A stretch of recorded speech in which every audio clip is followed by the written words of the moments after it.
Yo, yo, yo. What's up? What's up? Welcome back to Neighborhood Politics. I'm Mrs. Neighborhood Politics. And I'm Mr. Neighborhood Politics. And we back at y'all with another episode, Real Talk. Back with a banger.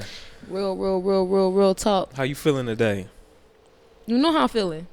I know you've been a little rambunctious today. That's what's up. What does rambunctious mean? Rambunctious. Rambunctious, It yeah. means, energetic, No, hyper, excited. No, It do. say that. I know it'd be something close to that. It's funny because when we got off of work, I was tired. I ain't gonna lie to you. I was super tired. Mm-hmm. And then when I went downstairs, I said, come on, y'all. Your husband needs you today. For sure. I ain't gonna lie, I was tired. Kobe and Shaq. What? We is not the dynamic duo like that. Jordan and Pippen. Nah, for sure. But yeah, I feel better now. Now that we here, I get excited. I feel like this is our prime. I feel like this is it. Okay. And we done got a lot of great feedback. Just in general. Yeah, so I think I'm excited about this. I'm really excited to see what God's gonna continuously do. For sure. For us and through us, man. That is a blessing. I ain't gonna lie. It's been an exciting journey. We've been doing well, as far as the content. It's been fun. It's been exciting. Everything about it has been all I could ask for. It's funny when you look back to see kind of where we started, just in the kitchen. Whipping it up. With the backdrop. Yeah, in the kitchen, Looking like we was cooking it up in the kitchen for real. We was the ghetto. But to now, so, I'm thankful. Again, I'm thankful, as I said last episode, to have you for the support, because I couldn't be doing this without nobody else, Nah, for sure. But for real, this is all you. This is us. But you leading it like 100%. For sure. I'm dead serious. You really leading it. I was thinking about that today while I was at work. I was like, if it was not for Q consistency, we would be dropping an episode every 6 months. But you, you say that, but you a great backbone. Again, like I say, you can say I'm leading it, which is cool, but couldn't be doing it without you, So, just thankful for that. Thank you, baby. Sure. Okay, so first. Let's talk about what we got on. We got to talk about it. Like seriously. So mine say Eskimo season and yours say less, yeah. But it's Eskimo season at the bottom. For sure. Can you tell the people what this is? Like, so this was a brand, we was or is this is. I'm sorry, this is a brand. Okay. This is I would say, shout out to the late great Nip, a marathon. My boy Treese, and we spoke on him a few times, many occasions on these episodes that had passed away.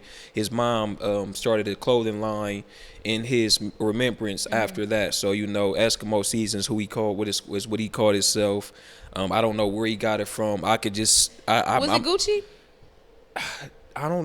Man, if you ask me, Treese was one to where it could be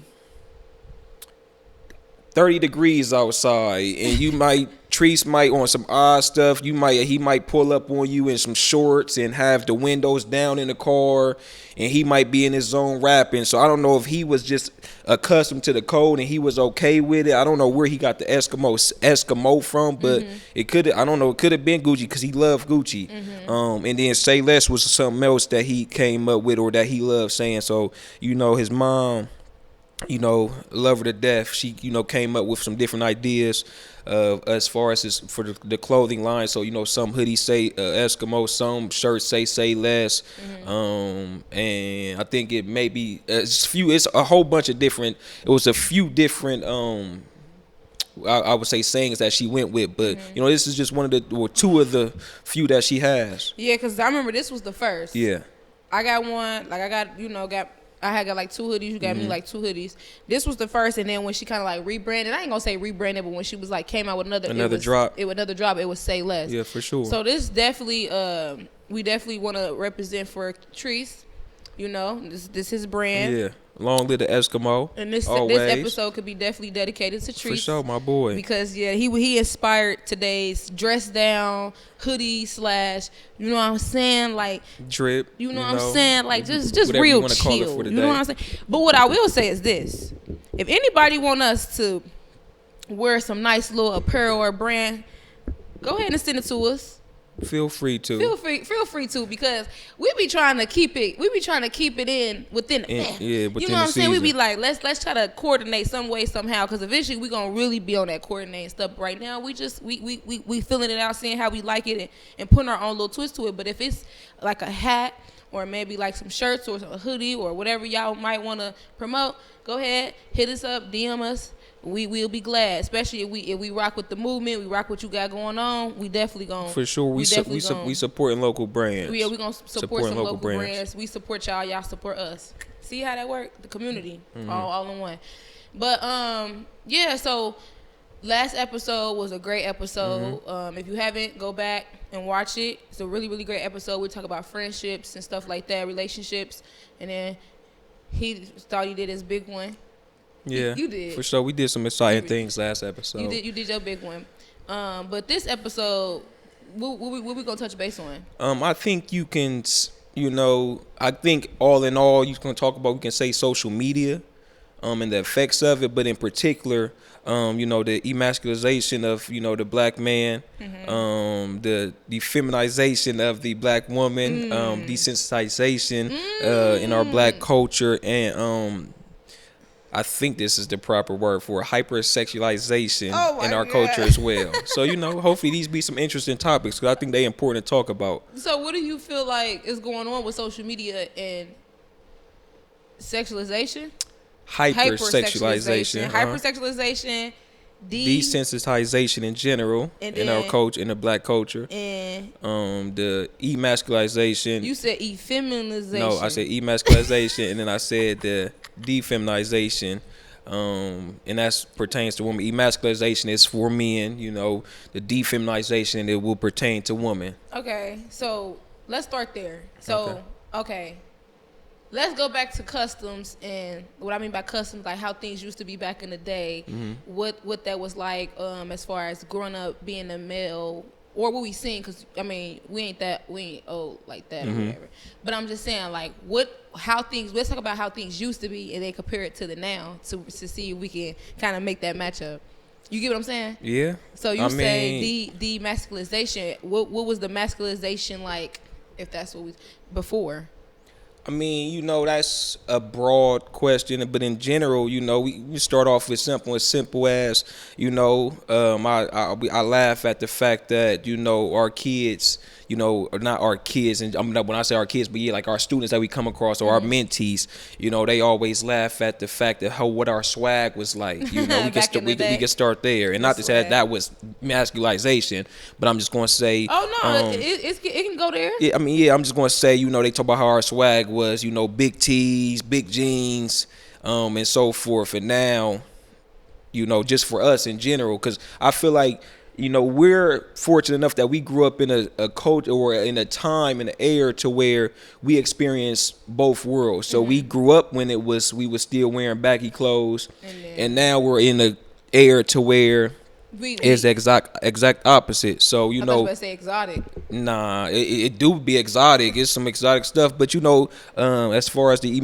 emasculization, again, we said Gucci. You go from a time to where when Gucci first came out, and we seen him wearing the big jeans and the the big tees, and that was fresh, until now we seeing guys wearing jeggings and nails painted. And so forth. Okay, so let me ask. Okay, so we started with fashion. That was what I threw out there, but yeah, fashion. Okay, so we started with fashion. So one of the things that has changed from back then to now is just the appearance, like what we wearing. Yeah. And I'm talking about we as a community, as a culture. We went from wearing big Soulja Boy looking stuff, big big Gucci Mane looking stuff, big the big tees, the big shorts, to now skinny jeans and all those different things. That's a whole new wave. That's a whole new look. You know what I'm saying? So I guess you could kind of talk about that as far as the demasculization, but like you got to tap more into that. No, for sure, and that's why I said we could just start it off on that. But absolutely, but that's a serious note, because even though it can be perceived, or I say that and to be like, oh, that's just it, because it is, I guess what, surface level. That's what you see, but it is a serious thing, because it's in our face. Yeah. You know, and again, like I always say, we are adults now. But what's scary to me is the fact that, you know, we can teach kids, or we're building up kids who are looking at these things and perceive them to be something that they may view as fashion. And they may not be aware or not aware of the roles that once were and what they are now. So even though it's surface level, I do see it to be a problem. But what's the problem? That's where we at as far as the gender roles. So I mean, when we say the problem, just the fact of that. I mean, you're going up in the air now as a young man to where when you see another man that you may look up to as far as a role model or or not even a mentor, a role model, or someone that you glamorize as of, because typically that's where it comes from, you know. And I hate to always say superstars, but you see that's where it's for our culture, at least that's where it's pushed at initially, and then it trickles down. But as a young man that's maybe looking up to, let's just say, an NBA young boy, you know, you look up to him, you glamorize him, you idol him, and then you see him with nails painted at 14, 15, 16, you may not be able to differentiate if that's really what you should or should not be doing, or why is it that he is actually doing that. Yeah. You know, so now you might be already becoming emasculated as a man, because now you're wanting to mimic the behaviors that you're seeing from a NBA young boy. Yeah, and you're not knowing what his sexuality is like. What's his agenda? With the, I would say, agenda. Okay, there we go. Because the sexuality ain't the issue; it's the agenda. All right. It's the for me, I would say it's the agenda behind promoting and pushing those type of things on the younger generation, and then it's also like, I guess it's like, it's not just the agenda, but it's like the influence that come with it. You know what I'm saying? It's like an influence thing. Like, you get influenced by a person and you don't even know what's going on with them. So it's the agenda that they're pushing, then it's the influence that comes from a person. Like, you don't know what's going on. You don't know what they battling. You don't know what's going on. So those are two things for me that I can say when it comes to, like we said, we just started with the clothing stuff, but it's deeper than that. You know what I'm saying? You just don't know what people be on. You know? I mean, you know, so again, and we said that surface level as far as, you know, fashion, in which we can continue to elaborate on that. But, you know, what do you see as some of the problems or causes for gender roles and the change in gender roles? Because now we are at a time to where it seems as if women are becoming more masculine and men are becoming emasculated again, so becoming less or becoming more feminine. And we're in a time to where I think is prevalent. You see it. What do you think is the cause of that? I think there's a lot of causes as to why men are now becoming more feminine and women are becoming more masculine. Or let me ask you this. I'm sorry. Do you think that is? Let me not first say why do you think, because do you think that is the case? I definitely think that's the case. I definitely think when we talked about generational curses and things prior, we was talking about just kind of how you was being brought up and how, like, you hear oftentimes that guys ain't nothing. You know what I'm saying? You got to be independent. You got to get it on your own.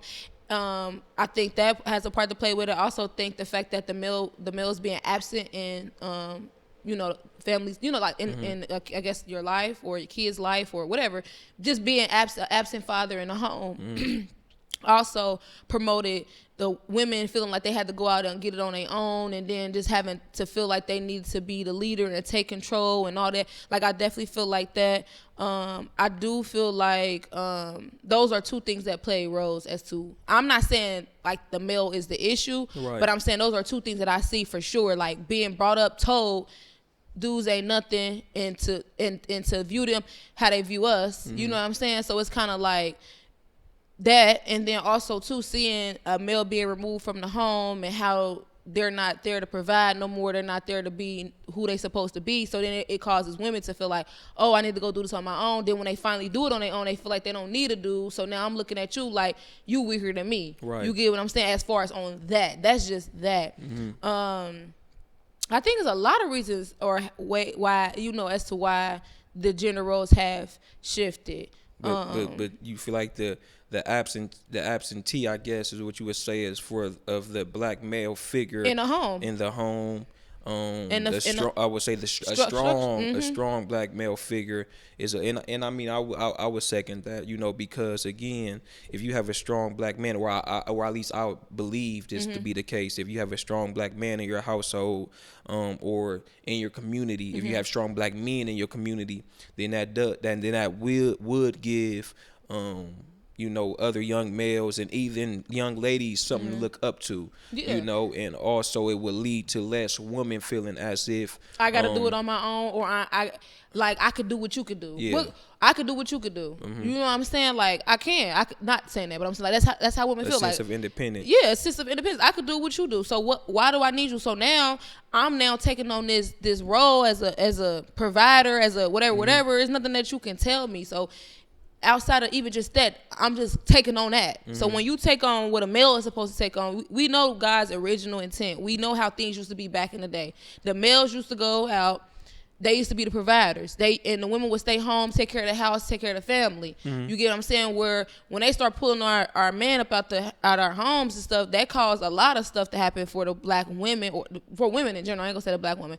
The black woman, it's for women in general. It caused a lot of conflict, and then it's like, okay, now you got males who, even what we just talk about, like deadbeat dads. You get what I'm saying? Where it's like not being there just off of the strength of just being a deadbeat. You get what I'm saying? All those things play a part into why a woman would feel like and become more masculine. You know what I'm saying? Get failed relationships, getting hurt multiple times over and over and over and over, getting played by dudes that didn't start to see the games that the males are playing. So now let me play these type of games too. I'm trying to protect myself. So now I ain't gonna really mess with you like that. I'm gonna rock with you. I'm gonna talk to you, but now I'm thinking about having this dude, that dude. Like, you get what I'm saying? It's like all those things play a part. There's so many reasons as to why women are now masculine and men are more feminine. You get what I'm saying? And then also too, you got, like we talk about, people pushing certain agendas, and the fashion world, the things are like that is changing. Then it's like, you know, I definitely think it's an agenda being pushed up from I don't know who, but it's a society, it's a culture, it's somebody that's behind this. And I'm gonna tell you who I just offer on just the spiritual tip: the devil. Period. He got a hidden agenda that he trying to push because he already know what's up. He trying to confuse people, make people think one way. He trying to mess up what God's original intent was, but he can never do that. But that's just what it is. So that's on a spiritual standpoint. But as far as like whoever he's using on this earth, I don't know who. We all like to say the white man or whoever behind scenes is pushing this agenda. I don't know who it is, but somebody's pushing the agenda to demasculate the man and whatever for the woman. I don't know the word. I mean, if all that is to be the case, you know, which, you know, we can sit here and we can say, yeah, we can agree to that. You know, if all that is to be the case, then, you know, why would you say, what's the intent? Like, what was the whole reason? If we want to sit here and say that someone, you know, came up with a plan to orchestrate. Oh, why would they do that? Yeah, and push this agenda.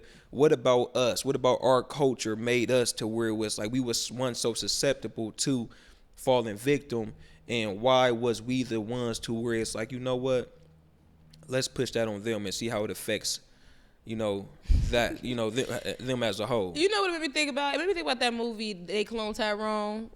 You know, just, you said, you know, why would they do these certain people and all these different things? I can't really speak on like why is like okay, let's try the black community or whatever the case may be. I just think in general, when it comes to that whole thing, you know, it's just pushed heavy. I don't know. I can't say, I'm just being real. No, like, sure. I can't say, oh, we gonna try that community and let's see how they do. I think one of the things, thank you, Holy Spirit, that I was thinking about is like,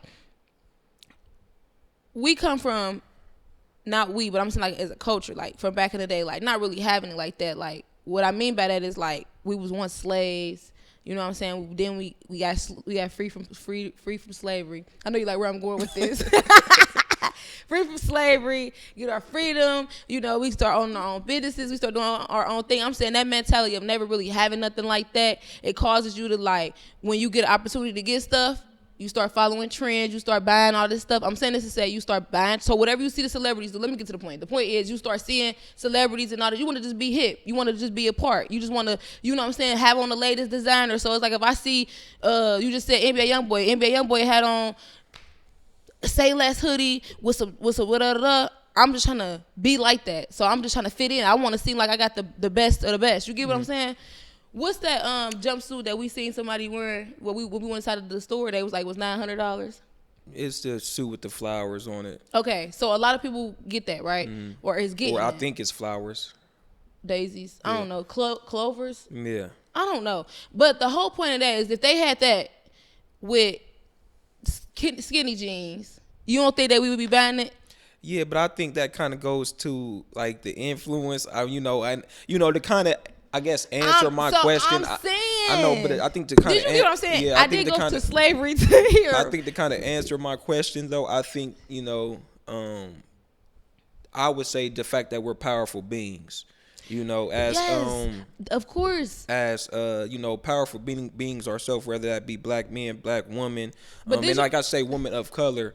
And I mean not women. I mean people of color in general. You're not about to make me seem slow. We're not going past this. Hold on. No, I'm not. But I know I went to slavery, but did you get where I'm saying the mentality? Yes, I understand that. But I had a lot going on in my mind. Yeah. My thoughts was fluttering. But what I was pretty much trying to say is that the mentality of us wanting to it is influenced. Be influenced by what we be around. So that's why we're choosing to wear these things. No, I get that. But you remember and then we're gonna get to that. But my question wasn't that. My question wasn't that.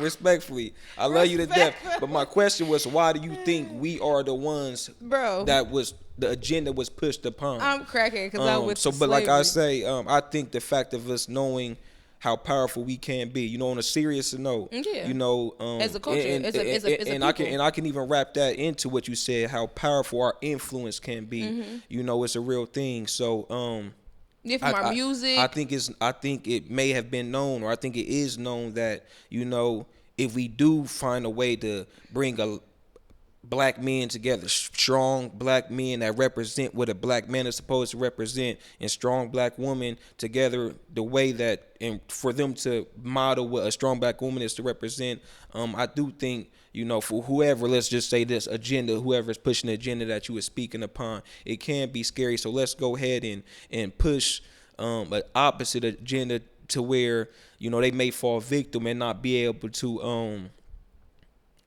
meet the standards or foresee the standards that they are possibly able to meet. And I'm just gonna say that I'm assuming that. So let me ask you, who is they? Who do you think the people is that's pushing this agenda? I don't know, and that's so why you that's me not that? really none of my concern as far as who they are. I asked you, why do you think the agenda was pushed? Oh, okay. Yeah, let me ask you that. Why do you think? Oh, you just said it because we powerful beings and you feel like, okay, I'm sorry. Yeah. So. I'm not really of concern with who they are. It's just important for me, to discuss that because, it is odd, and odd is the word that I would like to use. It is odd now to see so many things be acceptable in our culture, that even if we argue, okay, it's fine, that don't mean you are, I do think it's odd that so many things have now become acceptable to where we are even having conversations on if, let's just for instance say, hey bro, your pants is super tight. Yeah. You know what I'm saying? Like, why is that a thing? No, and I'm not asking for you to answer it again. I'm just saying as a statement, like how has it gotten to that point to where now the stuff that would before we seem as feminine for men is now acceptable, and it's odd to me. I think about something. What's funny is I remember when, and I'm just gonna give you examples then. And I'm sorry because I hope I don't rub no one the wrong way because I may have peers who wear certain stuff like this, but I'm a man who I wear a wallet. I have a wallet. I'm always going to have a wallet. When we go on vacations, I might do the fanny pack, and I think this trend might be over with. But the fact of the matter that wearing a purse as a man was a thing for a point in time, and it really became a fashion statement. No, that's odd. That's odd to me. And that was accepted. It's to me. It's you know, that's odd to me. Like, I can't go on a date, and let's not even say you, but I wouldn't be able to go on a date with a woman and she has a purse, and then I whip mine around and I grab the money or grab whatever, the credit out the purse as well. That's odd to me, you know. I remember it was a saying, a thing that you, as a man, I couldn't call you a bitch. That's a thing now. You know, I see young dudes, I see even adults, because I'm not gonna always say young dudes, it's adults that's currently living out here. Man, what's up, bi? You know what I'm saying? And that's odd to me. That's what you used to hear women saying. Women used to call each other on the phone and be like, "You ain't gonna believe this." Now it's men saying, "Man, you ain't gonna believe this." You know, it's odd to me that that's acceptable now. And I don't. So stuff like that rubs me the wrong way, because where are the strong masculine men where it's like, hey, nah, we don't do that, bro. Don't call me that. I don't play around like that. Man, it's really hard to speak on this without even talking about the LGBTQ, you know, all that type of community. And the reason why I say that is because I feel like a lot of stuff is more acceptable because of things of that nature, where that whole movement, you know, just by itself is like, just accept the people for who they are and what they like. So it's like, I might not necessarily be, you know, in that community or of that community, like gay or whatever the case may be. I don't want to, like you said, offend anybody, but I do want to feel accepted for the things that I like. You get what I'm saying? So do you get what I'm saying? I get it, but my question is, how has it got to a point to where now, as a black, strong man, and again, how has it got to the point to where rather than you wearing a wallet, your preference is a purse? You know, so it's not to say, so I get what you asked as far as I want to be accepted. That's fine. I'm not saying it's wrong for you to want to be accepted, but as a black man, how has that got to the point now to where that's your acceptance? You know what I'm saying? Like, that's your mode of expression of wanting to be accepted. How has that gotten to the point to where, again, the emasculation of black men, to where now we're doing feminine things and we are looking at that as okay. Again, like you say, women are doing more masculine things. And that has been okay. You know, women are rough nowadays. They rowdy. And, you know, it's always been around, but, you know, now it's time, like you say, they independent. They on their own. They handling business. They don't need nobody for nothing. They okay with whatever, you know, whatever the case may be. But in all actuality, when it comes to this, what we have going on, marriage, finding successful relationships, I don't foresee successful, and not to say it's not gonna be successful, but I don't see change, or I don't see what it was in the past, as far as a lot of marriages, when it has so many women saying I don't even need men, and then a lot of men now seeking and not even knowing how to seek for a feminine woman, or even be a masculine man to get them a woman. You know how it seems as if it's so far gone to where do we even get to the whole to where now we can come together and one be feminine, one be masculine, or we can find ways to where we match, and then we can work together. Yeah, you know, it's kind of tough, but it's also like you said, it's right in front of our face, but it's kind of tough to kind of talk, even say, because like we know it's so many different reasons. We know the influence of the music. We know the fact, like I just said, the absent father, or, you know, the male not being in. But really, it's like a lot of women might feel like I need to be masculine because these men are going into the, like, you know what I'm saying, going into the feminine ways. You get what I'm saying? Like, you know, and then it's also about, like, too, how you being brought up. Like, sometimes the men ain't getting taught the proper way to be a man. Right. So how am I supposed to know to be masculine as a man? And I was never even taught to be masculine as a man. I'm being and as a woman, how am I able to be taught how to be feminine when I'm not around no feminine woman no more, you know? Or to operate in your femininity. feminine. I don't know how to say it, but y'all get it. And the reason why I say that is because they say that we all got masculine and feminine energy. Absolutely. And men are more likely to operate in their masculine, and women are more likely to operate in their feminine. So it's like we got both. Yeah, though. absolutely. We both got both. They say create femininity, however you say it, is like creativity and all those different things. So that's why they say we kind of operated in it more, of course. But it's possible for us all to operate in masculine or feminine in different moments. It talks about that in the book, The Way of a Superior Man. It talks about that a lot. You know, about how we both have the yin, the yang, and so forth. Again, like I just say, it's just concerning that we've gotten to that point now to where. And I think it's important for us to, again, like we always say, have these discussions to where, we can put it on the forefront and say, like, hey, bro, and I can call for more strong black men, to step up and let me not say get back to what we need to get back to, but get back to what we need to get back to. And you can call for a strong black woman to get back to learning how to be nurturers. And not to say, because I got stuff that I got to work on, you got stuff that you got to work on, but if we can all, again, come together as one, and come together as a unit and be like, this is a problem.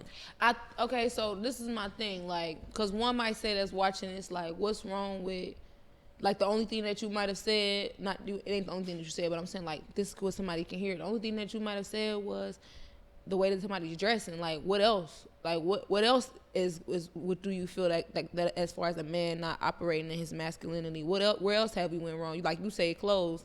Okay, bet. That is true, bro. Things have changed. We are wearing more skinnier stuff. We are getting our nails painted. We are wearing purses, but outside of we are wearing purses. It sounds bad. But outside of that, because like we can just say we can disregard all of that and say they just expressing themselves. Okay, so they expressing themselves. Back to being a man, providing, working. Okay. Now, like, let's get into that. Being a provider for your household, being okay with going to work. But again, and that goes into a whole nother issue as far as our culture. But being okay with going to work, providing for your family, being a protector or whatever that may look like for your household.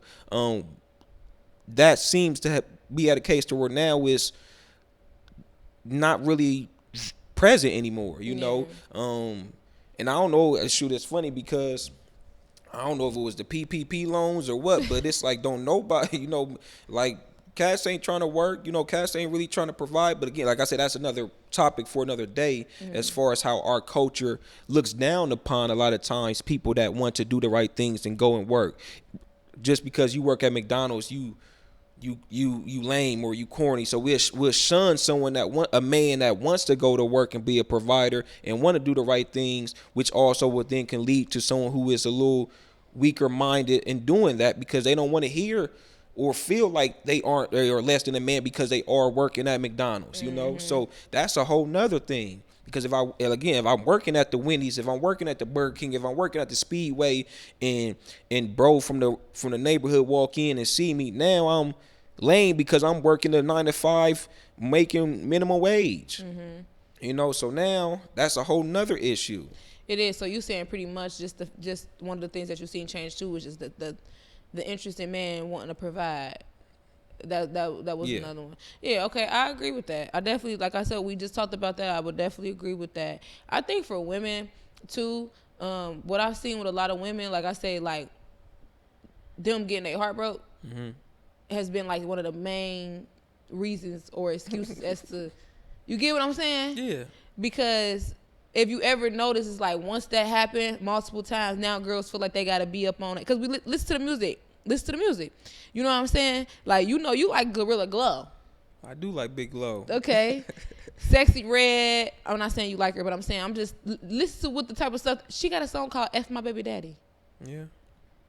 I ain't about to be in the house sad. I'm going outside. F my baby daddy. Yeah. So all this is coming from your feelings being hurt. We watched the interview with Glorilla with her talking about her just trying to protect herself. She don't ever want to go through that hurt again. So it's like that's where some of the masculine energy coming from with the females is like if I act like them and I protect myself, I can I can move this certain way, and then that's gonna be acceptable. You get what I'm saying? There's a lot of women out there, even out just in general, who just feel like it ain't even necessarily like, oh, I'm trying to operate in my masculine or I'm trying to be masculine. It's just kind of like these are the cards that I'm being dealt, so I'm just operating in it. Period.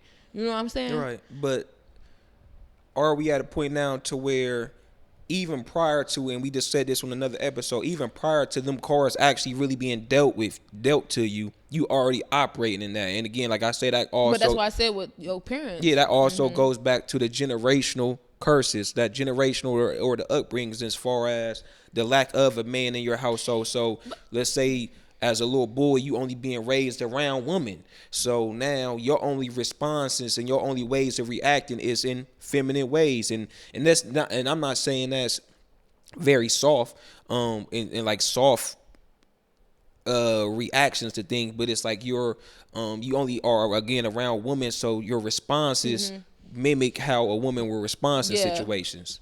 Well, that is true. And like you said, it comes from like the way that your upbringing is and different things of that nature. I guess my question for you would be, do you feel like men make it easy? Not even easy. Men make women want to be feminine. What I mean by that is like, okay, you provide for me. So I don't. You protect me, and you check me when I'm. You know what I'm saying? So you provide for me, you protect me, and you check me, right? So I have this respect for you. I have a respect for you. So some things I'm just not gonna say. Some things I'm just not gonna do. But we've been together for 8 years, and we learned over time. I've learned to trust you and respect you. So when I'm around now, I could be operating more in my feminine energy with you because of how you treat me. Right. So I feel like, you get what I'm saying? It's been a process, It's a whole process. So do you feel like men are doing a good job with making us women feel comfortable enough to be like, okay, I want to be feminine or I want to operate in that with you? I don't. I feel like and that's my point. And I feel like look at you already. No, I'm not saying I know I'm playing. I'm just saying. But see, women, y'all be ready to go to war for each other but because we ain't gonna go there. But we stand together, or fall for anything. For sure. I said stand together or fall for anything. What's wrong with that? I thought you were saying stand together but fall for anything. She was about to hit me on camera. Ooh. Goodness gracious. Hey, listen, that's how you know when we have comprehension problems right then and there because Issues. You only hear what you want to hear. But nah, for real though, I don't. But I also think, because I could ask you the same thing, but from a male's perspective. Yeah, for sure. As a man, do you think women are becoming too masculine to where now men are like, I'm cool, bro. You were too aggressive. Yeah. You know what I'm saying? So I think it's a problem that has become an issue from both sides, and I don't know who is to be the fault. You know, we gonna just sit here on the camera and say men. We can say men started. I genuinely wouldn't even. Okay, cool. We ain't gonna say that. So we don't know who the start of it, but we ain't trying to blame a specific race, gender, or whatever. We just know it's an issue. It's an issue, but I think what's important is, like I had said a little second ago, you know, if we can come to the understanding, like, hey, you know what, this is we wasn't calling each other bitch 10 years ago and it being okay. Like that wasn't in our vocabulary. Them was fighting words. Like once you said that to somebody, it was time to work. Now it's like a dude can call another dude and be like, what's up? You know what I'm saying? And it's gonna seem respectful. And it's gonna be respectful. So it's like, oh, that's just my dude. That's just how we talk. But that comes with also too as who you are as a person though. Right. And correct. Right. And that's why when I went back to slavery, I'm going back to it. I'm not doing that. Listen, we're not going back to slavery. I'm telling you, the way we've been conditioned in our mind and how we just want to be as a listen. I'm all serious. Listen, and how we just want to be accepted and all this. I'm not gonna lie, we not doing that.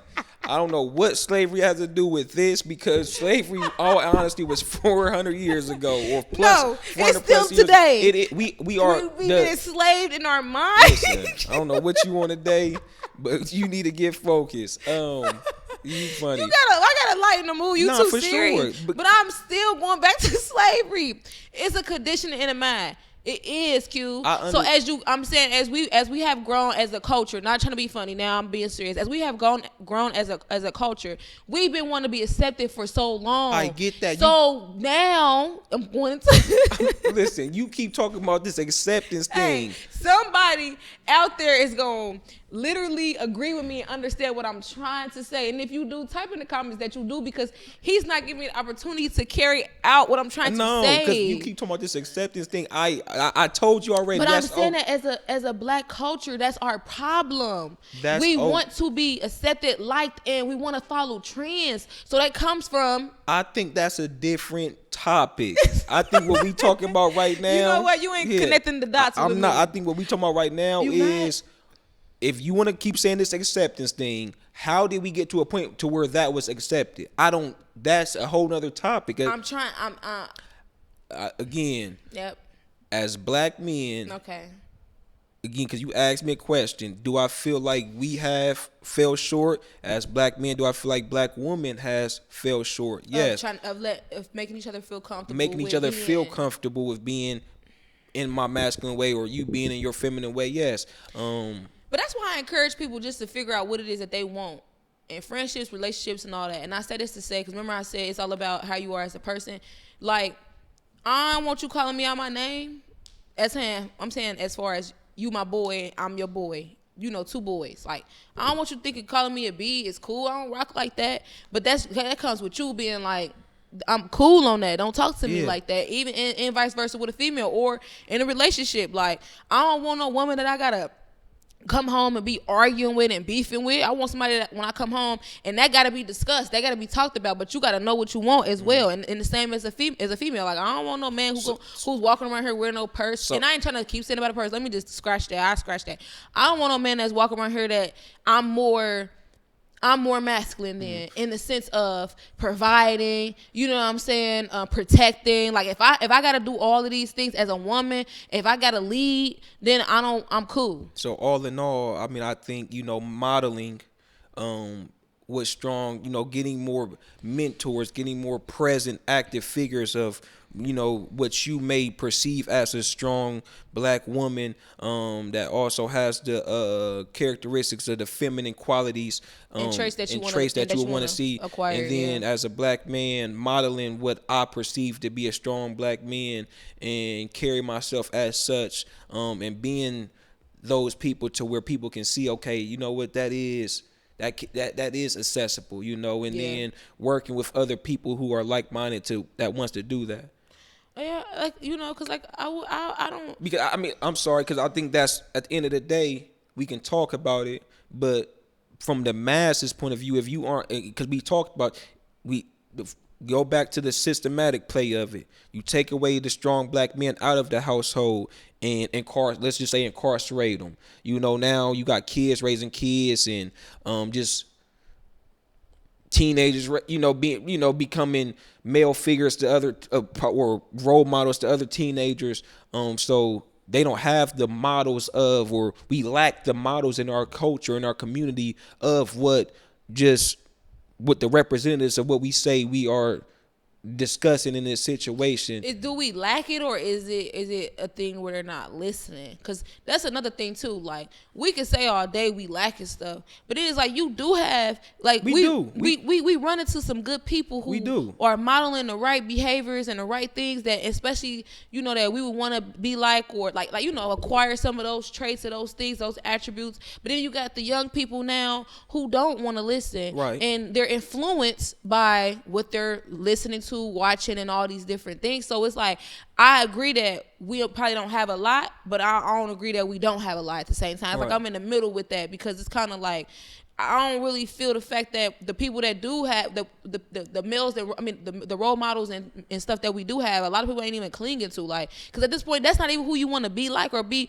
You know what I'm saying? They not figuring out until later on in life that, I want to operate in my feminine energy. I'm saying, as me as a woman, I'm gonna speak for myself. I ain't know what I wanted until now as I get older. Right. You get what I'm saying? Like, I thought at a time, like, you know, certain conversations, certain lingo with your girlfriend, like your friend, you know, certain things was cool. I thought, you know, certain things was cool at a point. Like, I really did, until I started hearing from older people that I really didn't want to hear from. Not like in that way, but like my mom, my godmom, my grandma, all those different people. Like, that ain't cool. You don't never do that as a woman. You know, to now where I'm learning, like, oh, I get what you saying now. But at the time, I wasn't there. I was young. I thought it was cool. You know what I'm saying? Or, you know, even a guy kind of disrespected you, and then like just a certain way of going about that, disrespecting you in a certain way, and then you be like, oh, that's cool. It ain't that type of, like, nah, it is bad. It is a thing. You get what I'm saying? To where, like, now I'm like, oh, I know what I want, or I like that, or this is, oh, I'm cool on that. I ain't about to let nobody talk to me like that. Or as a friend, this is what I desire. As a woman, this is how I want to be for my husband. Like, I'm feeling like you don't learn that stuff until kind of later on too. Yeah, but that's why I say being models, because like you say, can we? Yeah, I can agree that it is people out there. I definitely can attest to that. You know, I know of strong black men, but when I speak on the masses, you know, it was a point in time to where I did see. That's why I don't know if it's such a thing now, but it was a point in time to where if I did go out to a day party, I was going to see 65% of the dudes in there with a purse on. So that's the masses in that case, you know, when it comes. So if it's only 35% left, and it's 65% is going home and they influencing another little boy somewhere that's a role model, because they might have a big chain on, looking good, a wad of money in their pocket, in their purse. You know, they won't have the wad of money they was wearing purses with nothing in them but just money in they pocket. So it's like, bro, what you even got in your purse? Neither here or there, but it's just like, that's 65%. So yeah, it is the 35 that's out here that might be representatives that doing what they supposed to do. But when it comes to the masses, you know, that's when I think we seeing the problems. Yeah, because the influence is crazy. And like you just said, if I'm growing up and I'm seeing somebody that I want to be like a woman, let's just say, and she modeling certain characteristics and traits that I'm like, I like her. I feel like she's powerful. I feel like she's strong, but she is walking around here saying F dudes. Yeah. F dudes. I'm watching her work. I'm watching her work her magic, playing little games or whatever. It do get to a point where it's like, dang, who am I looking up to? Why am I looking up to this person? You know what I'm saying? But then it's like, you like the way that they move it too. For sure. You like the way they move it, and it don't seem like nothing wrong with it, because if this person doing it, then this is the realest person I know. Right, absolutely. You think as a young dude, you like, this my big homie in the hood. Everybody respect him, and he wearing a purse, so that don't mean he got a purse. He got the big 30 on his hip. Yeah. This dude crazy. So not only do he got the 30 on his hip, he got the purse on. Then he got his nails done. Then for real. So it's like you got an ultra. Yeah. So he got all this going on, but he's supposed to still be a thug. And then so that makes it fit that right there. There, thank you. There you go. That's one of the things that made it acceptable. What we talking about? You don't think so? Yeah, I'm saying, yeah. Like, you know how you was like, when did it start to become acceptable? I mean, I know we still got to think about where the big homie get it from, but like stuff like that, that's where it become acceptable. You seeing big homie who probably got like, you know, a couple of bodies, because you think that's what you looking up to, and you like, oh, he wearing it, he got a guacamole, let's, you know, then I'm cool. Just because I'm wearing it, that don't mean I'm not a real dude or a real, you know, even just with a girl. You might see somebody you look up to, and she moving a certain way, and you just like, oh yeah, I definitely but that's where that stuff come from. I see her disrespecting dudes. I see her I see her moving like this. I see her got 3 dudes and I like the way she moving. Then that's where the acceptance is coming from. Where you saying like, where is it coming from? I feel like it's stuff like that. Yeah. Seeing somebody that you look up to that is really in your eyes, do something. Your immediate role model. Yeah, and that's what. Not to mention that nigga a snitch. Here but we go. But the question is he snitching or telling? Is he snitching or telling? Hey. But no, that's real, you know. And I would say this to any like young person, and like I just told you, or not even young person. And I always say this. I'm sorry, people.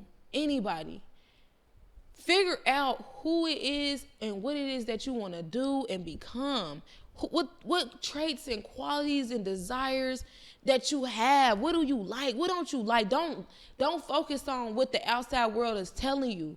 These songs is telling you F these dudes. These songs is telling you, you know what I'm saying, the certain videos you watch, the certain people that you influenced by, they telling you those things, but they're telling you what do you want? You get what I'm saying? What do you want as a person, as an individual? What is it that you like? Figure out those things, because once you figure out what you like and you know all those things, it's easier for you to be true to who you are as a person. It's easier for you to be true. I know I don't like that, so now I know I ain't about to kick it with nobody like that. I know I don't like that. I know I don't get down like that. I know what I like. I know what I don't like. Find out what you like. Find out what you don't like, so that way can't nobody tell you what you like and what you don't like, and you ain't out here following trends, and you ain't out here trying to seek validation, and you ain't out here trying to seek acceptance from other people, because you sure about yourself. Get to a point where you can be sure about yourself, so these type of things ain't even got to be your problem. We all fall victim here and there, but figuring out what you like, dig deep into you. That's what I could say to anybody. Figuring out what you like, because once you figure out what you like, can't nobody tell you about yourself. Period. That's real. Find like-minded individuals. Find like-minded individuals. Find like-minded individuals. And surround yourself by people that you feel like that can help you grow. For Not sure. don't know what can you do for me, but just a conversation that you want to be around. I'm a wife. I'm a mother now. I'm a mentor. You know, I'm a teacher, whatever. I got to surround myself by those type of women that can encourage me in my walk of where I'm going and what I'm doing. If you're not doing that, I don't want to be around you. Why? Because it's not helping me. If it's not helping me, then what it's doing? It's hurting me. That's when you got to get to a point to. If it's not helping you, then it's hurting you. Like, period. I like this in you. This the one I like in you. The back in the slavery, I don't know that you, but that's the real me too, though. Yeah, for sure. But no, you absolutely right. You know, seriously, you that's absolutely real. right. So like I say, I encourage you to continue, doing what you doing, mentoring. I try. I fall short. And I do as well. We not perfect. No one's perfect, but just continue pushing and being a model of the person that you want to be, and continue putting yourself around people that you have the desire of growing to be as well. You know, but to change course a little bit, because we got another one. Hold on, because this is important. We got another one that. No, before we go off of that, because it's on my heart. It's so important, really, like, to surround yourself by the people that you want to really be like, because it truly promotes growth. It truly really promotes growth, and then it keeps you in the state of being better. You know what I'm saying? Like getting better, just desiring better, like, and to as a person, not staying stagnant and not being stuck in your ways and being complacent, but challenging you to just want to be a better person. You know what I'm saying? That's because that's what life is about. It's about evolving and growing and evolution. And as long as you're not willing to open your heart and be open, you're gonna stay the same. You know what I'm saying? As now being a mom and as being a wife and all these different things, it's so important for me to grow, not only for myself, but for you, my daughter, and the people that's around me. You know what I'm saying? It's important because people gotta encounter me every day, and I gotta encounter people every day. And just like you said, being a mentor and being a model is not easy. Because like we just said, you fall short, right? But our desire and our heart is to inspire, motivate, and encourage. And if I could do it, you could do it, right? For sure. But it's just one of those things where it's like, I also be mindful. Saying all this, I try to be mindful of who watching me. You get what I'm saying? And that goes into what I'm gonna say to y'all. You never know who watching you. You never know what's going on around you. You never know who you're inspiring, who you motivating, and who you're encouraging. So just be mindful of the influence that you have and try to do right by that, because you never know, and you can literally help or hurt somebody. And I know that sounds like a real big responsibility. I don't want it to be like pressure, but I want it to be something that makes you aware, cognitive, and being intentional with who you are as a person and as a being. And that's all I got to say about that. For sure. Absolutely. I'll second that. I absolutely do. And so I encourage you for this portion of this, episode, also since we discussed it, and I will do the same, but I encourage you, and I challenge you to, always push the feminine role back on our young ladies, to let them know how to be young, a nurturing young lady, a teenager. I'm still learning. Absolutely. As I said, we all are, but I just, a little bit more than they do. Yeah. So I just encourage you to be that person to where, in moments to where you see them being maybe affected by the norms of the society, that you just pull them to the side and be like, hey, that's that's not what a young lady, carry yourself as a young lady, carry your, do that. But I encourage you to do the same too, and I encourage you, and it's not just for me, but I'm saying this to say, real talk, I encourage you to continuously show young men what it's like to love a woman. Mm-hmm. And like I said, it's not for me, but it's important. This is beyond me and you. For them to see what it's like to just love on a woman. Because now it seemed like you said, we ain't coming by that now. Men are acting like this. Women are acting like this.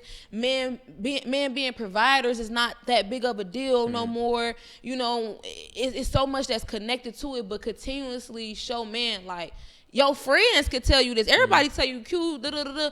Continuously be that, like, not just for me but for everybody else, because you are an example. You are somebody that God has placed and put all these things inside of and want to exemplify and exude his love. Continuously do that for your mentors, your mentees and your friends and young black men, or just young men in general that will look up to you or even watch you. You got to do that. Yeah, for sure. You got to do that. You got that. So, on to the pressure is on. Yeah, on to the next big word that we said. Hypersexualization. Hypersexualization. And I'm I guess read this question, because I be having my questions down and I never really read from them, but I just want to make sure we start it off right. So in today's society, it seems as if in our culture, if nothing else is important, being sexually active is. What is or has been, do you think, a leading cause to this? What? Okay, so I don't know if I'm listening to the question right. In today's society, it seems as if in our culture, if nothing else is important, being sexually active is. What is or has been, do you think, a leading cause to this? So the whole sexual, I think is the way that. Okay, now I'm blaming this on men. I think it's, as women, we try to, we cling towards what we feel like a man want the most, and now what's being glorified a lot is sexual talks with men in the music and different things like that. That's what we think that men want. So I think, I ain't gonna say we, because I don't, but whatever. As women, I feel like that plays a part in it. Like, all about what a man want. You get what I'm saying? That's the conversation. What men are talking, not just men in general, but like a guy that you may like, he might be, he on that. That's what he want. So you want that type of time with him because you like him, you want him. Do you get what I'm saying? I get what you're saying. You don't like that? I feel like that's one of the things. I get that. I feel like as a girl, you hearing it, you feel like that's what type of time is acceptable. That's what they own. So you own it with them too. That's one of the things. Yeah. I feel like. Okay. I get that. So acceptance. I'm gonna go into a lot of what it's kind of deep though. I don't think I want to go there just yet. The over sexualization and stuff, it's kind of like what you've been introduced to as a kid, and what you've been around, what you hear, just experiences, whether they were negative or whatever the case may be, those type of things, in some situations, some cases, people, like I said, going deep on, we go dip in, dip out. It's getting raped or molested and those type of different things, and some people don't come back from that, right. They get molested or they get raped, and they feel as if though like they're not worthy, or don't nobody care, they feel like their innocence took it from them. But yeah, that's important, because if you went through that as a child, as a young lady, or even as a young male, if you went through that and then boom, now you get of age to where you're exposed to so much sexual activity, and it's so accessible when it comes to the internet, the phones, social media, and so forth. Okay. Now you're even more prone or drawn to it because you was exposed to that at a young age, to where you don't even probably realize the traumatic event that you've been through. And getting raped or molested is so common now that we, as a race, as a community, as a whole, as a the United States, the world has become desensitized to it because it's happening so often now that people feel like, oh, okay. You know what I'm saying? Like, I didn't even made statements about like, well, I only got molested. I ain't get raped. It's like, why is that a thing? Why is that like, you know what I'm saying? To where you would be just like, to just say it like it's nothing. And it's so big. It's so huge. Your innocence, you getting taken advantage of without your consent or without you even knowing that's what's happening, because you so young, you so innocent, you don't even know somebody taking advantage of you like that. So that's why I said I wanted to dip in and dip out, because it could get super deep. You know what I'm saying? For anybody that may be watching, I don't want it to be a trigger point, but it's the truth. That's another thing. Right. I was being broad when I said, okay, because we know that's what a man wants, so girls be just falling, just trying to be all freaky and nasty because they think that's what a guy wants. But really, if I'm being honest, it comes back to the like I said, the experiences, the childhood experiences, some things that people experience as a kid. It can literally make or break them in that area when it comes to sexual sexual activity, being sexually active. Yeah, being sexually active, because we see that a lot in our community. Like, you got introduced to it as a kid, or, like, kids be playing with kids and spending the night with kids, and then, kids be touching on kids, and then you got, that right there does a lot for people. For sure, absolutely. Being introduced to pornography as a kid. Yeah, but you're all the way totally right. But my thing is, now, why is at a point where you can just get on your Facebook and boom, you get hit with a thread or a link that's right on your page. Like, why is that? Because of course that is a true cause. That's a true okay, but problem. at first you ain't say social media. No, I know. So now we're swinging it to social media. I mean, we're just in general. I'm saying, why is it so hype? Why is the hypersexualization so prevalent in the African American community or community in general? I promise you, I know you probably be tired of me when I say this, but I really just know it's the enemy.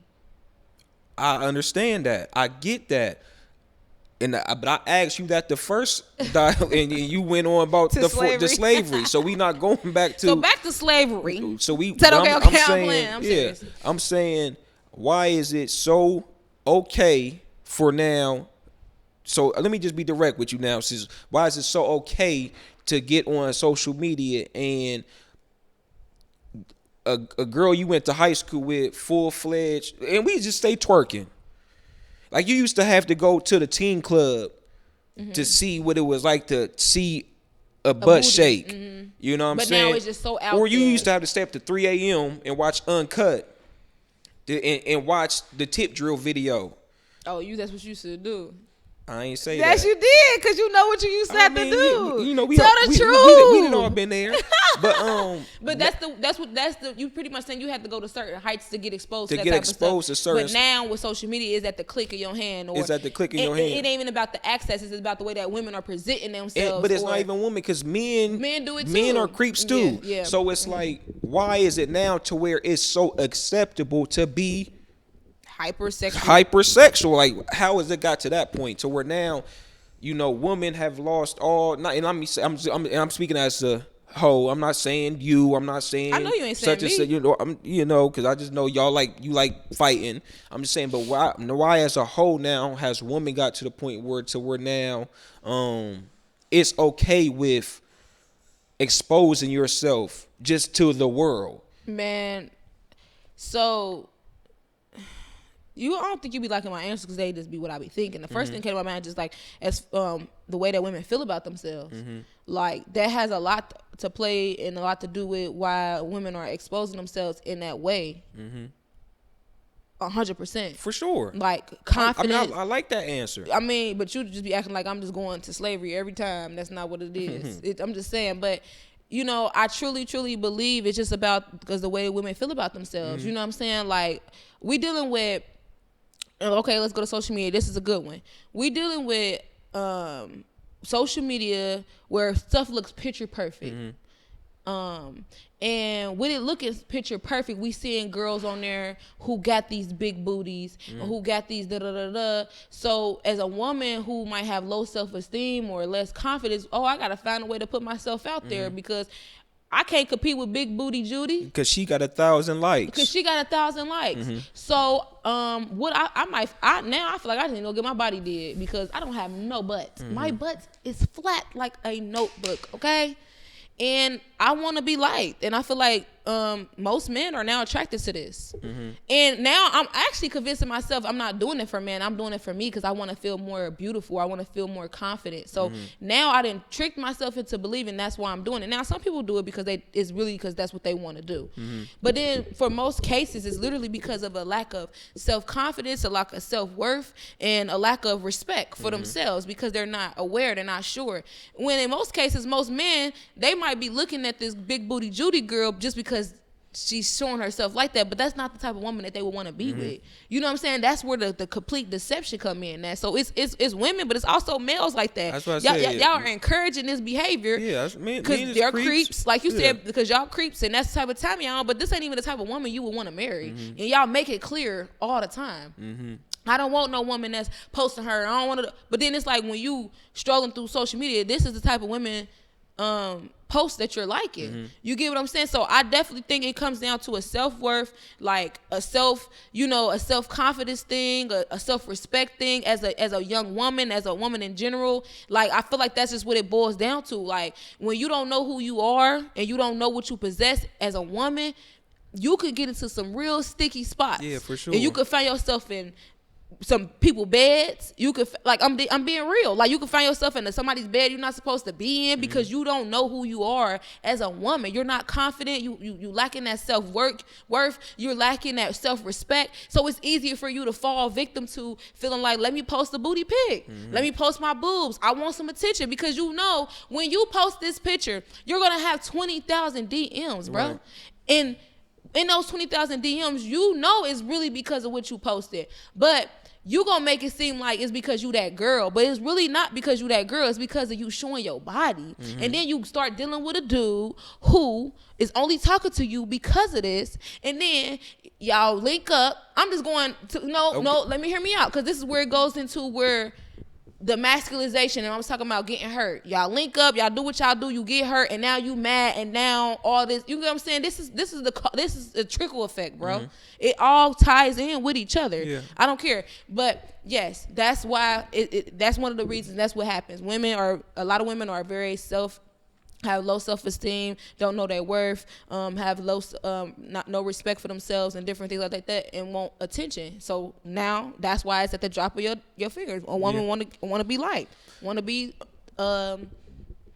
desired, and stuff like that. I went hard, but that's for real. Yeah, you definitely did, but that was good. And I mean, I think all that bothers me. And I think all that is to be, all that has truth behind it. And as a man, because I'm not gonna sit here and act like it's only women.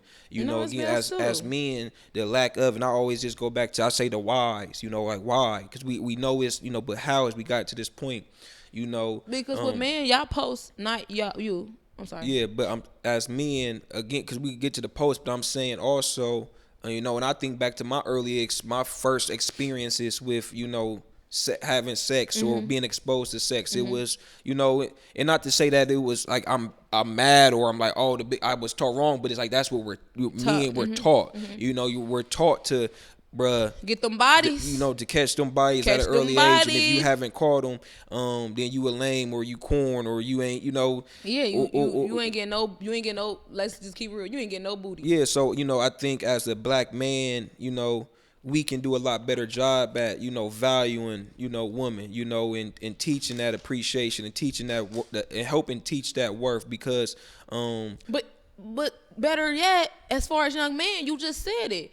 Stop trying to make each other feel like you a lame. That's what I'm saying. As men, we can do better at teaching young men the importance of the value of a woman. And that you aren't and that you aren't a lame if you aren't already having sex at 12, 13, 14, because in all actuality, when we get to the the spiritual side of things, that is deep now, because you taking on people's soul ties, taking on soul ties, and then by the time you I don't know, of age, you didn't already, you know, and we've all and fell victim to it. But you know, I feel like it's my job to, you know, have these communications and these discussions, to hopefully prevent another young man from feeling like he has to expose himself to sexual activity at an early age just to be a cool guy. But go back into it. You was talking about when you start having sex with all these different women, you got these different soul ties. Talk about it. You get these all these different soul ties, and spiritually, you know, you start losing the value of yourself because you know you've exposed yourself sexually to so many different people, that again, spiritually, as a person, the spiritual being within yourself, you have low-key lost the value within your own self of who you are, who you hold, or the sacredness within your own self. And I just think it's important, you know, because, you know, we can speak on everything that you said, but I just don't want it to be as far as what women have did, because men have played a, you know, a huge role, you know. Because I was about to go into, I wasn't trying to because it's social media, you know. Men, like I was saying, they'll post their money, they'll post cars, clothes, whatever, as attention. You know how we were just talking about with women, as an attention thing, and then wondering why they're attracting sack chasers. You know what I'm saying? Or women who don't really want to be with them for, you know, them, but for the look. You know what I'm saying? Like, men do the same thing as women. It just looks different. Women just expose their body. Men expose their pocket. Yeah. You know, and I don't know, I was just thinking of this, you know, I was thinking I'm thinking of two different things. And I think this kind of goes back to the other topic, but I'm also going to kind of intertwine it into this one as far as hypersexuality. You know, it's odd, you know, and I you know, I want to approach it correctly, because this is it, you know, but you know, the fact of like Kevin Gates, when he exposed and he started saying things as far as the groceries and as far as eating booty. Yeah, and then now you see men engaging in such activities to where they are okay with that being done to them. Yeah, I was just trying to approach it the correct way, you know, but the hypersexualization. So now, because I don't want it to be just women. Like, so now it's men, like, you're okay with discussing that on now your sexual desires and your preferences, you know, because it's not only women talk about the stuff that they into, it's also men as well, you know. So I just think that's odd, you know, but you know, it's scary that we are at a time now to where that has been exposed to where you can get onto a social media, a thread, and a conversation could be having completely intertwined, you know, exposed to the world as far as your sexual desires, whether that be a man or a woman, you know. So it's just weird to me. Man, some of these people are just possessed by these demonic sexual demons. I'm sorry. Just thinking about it just makes me, because we have a daughter. Yeah. And then one day she's going to have a social media account. And one day she's going to get on social media and she's going to see some things that we're going to have to explain. And we can't hide her from it. You gotta inform and let your child know what's going on so the world can't tell her. You know what I'm saying? So it's like when you think about it, be like, bruh.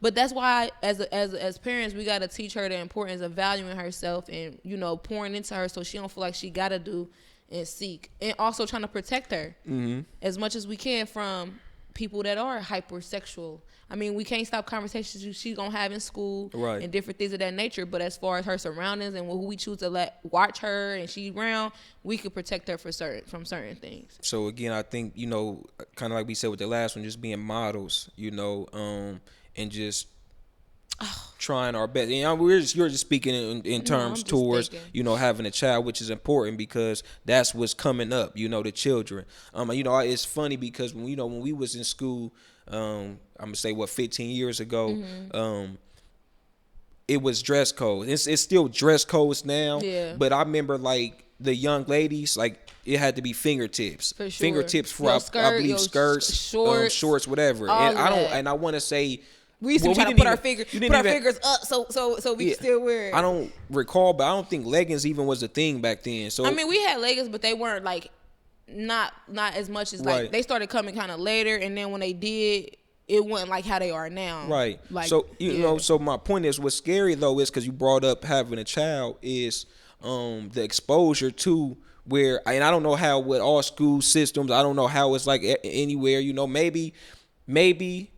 And I'm gonna get to my point, but maybe uniform should be a thing because now you see, for instance, young ladies walking around school, and I don't see that being pushed. You know, you'll walk into a school and see a young lady completely exposing herself in half shirt. I see it in middle school right now, baby. I see it right now. Literally, today, and the other days while I was at work, no cap, booty shorts. You know, and half shirts, and we gotta tell girls all the time, zip up your jacket. You know, some of my girls, you know, like zip up your jacket. You know, pull your shirt down. You know what I'm saying? Why you got on those shorts? Why you showing this? Why you showing that? Because that's a thing right now, and it was a thing for us too. For sure, it was a thing for us, but it wasn't like this. Yeah, like us, the most we was doing was trying to show a little belly, like not even like our we try to show a little skin, like just a little skin. No, they don't care. They don't care. I did summer school last year, man.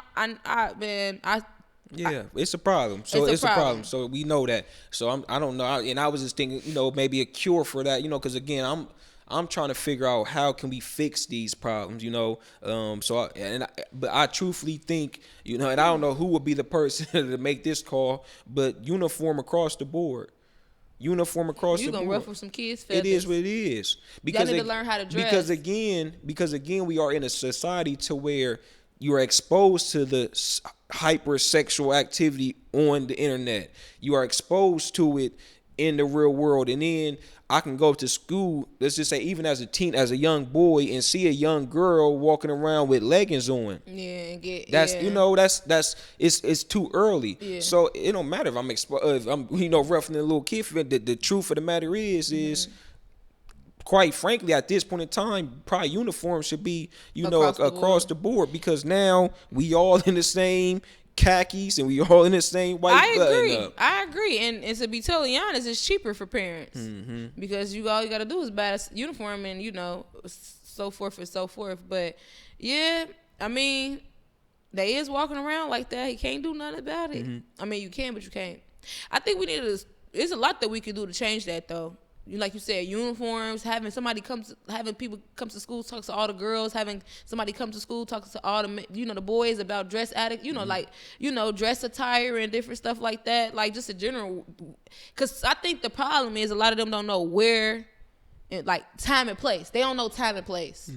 You know what I'm saying? Well, for me, I'm at a point now to where it don't matter. It ain't no time or place, you know, and I hate to say that because I was a teenager before, but now I'm, you know, of age, and I'm seeing the difference, because even when we was teenagers, we kind of knew time and place. This group that's coming up now, they don't really at all. So it's like, but that was why I was saying they don't know time and place. Right. And you were saying you don't care none about of that. it. Yeah, it's not my job to teach you time and place now because it's already over sexualized. You know, so it's already. So this is acceptable. Y'all think this is cool. Right. It's already a thing. Which is a, you know, it's an issue, so that's where it's like the time and place thing. I don't, you know, that's too far gone. I mean, I was only saying that because, you know, you could dress a certain way at school. You know to dress a certain way at school because you know teachers gonna see you. You know what I'm saying? Your parent gonna see you. But then it's like when you get outside of school, weekends and stuff like that, you're gonna be more around your peers. So that's why I say time and place. I'm just being realistic. Like, because at the end of the day, you're gonna wear what you want to wear. You know what I'm saying? Or you're gonna desire to wear what you want to wear. Yeah. So how about time and place? Okay, you could wear what you want to wear, but you're not gonna wear this to school. I'm not saying that because I ain't letting y'all go out like that. I don't think I am.